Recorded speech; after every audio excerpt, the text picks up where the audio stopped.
years ago was when the new Capitol building, the same building where my office is currently located, was constructed. Today, we are all gathered on what is a historic day for me and for all of us. This government center is possibly the most important infrastructure project of and for the people of Antique under our administration.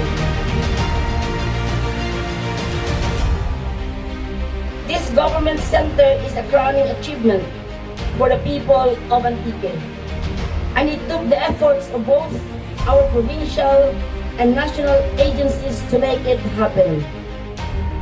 Someday, when you pass by this place, and this building is already the busiest building in the province, the hub of our province, you'll be proud to say, I was there when they laid the first stone.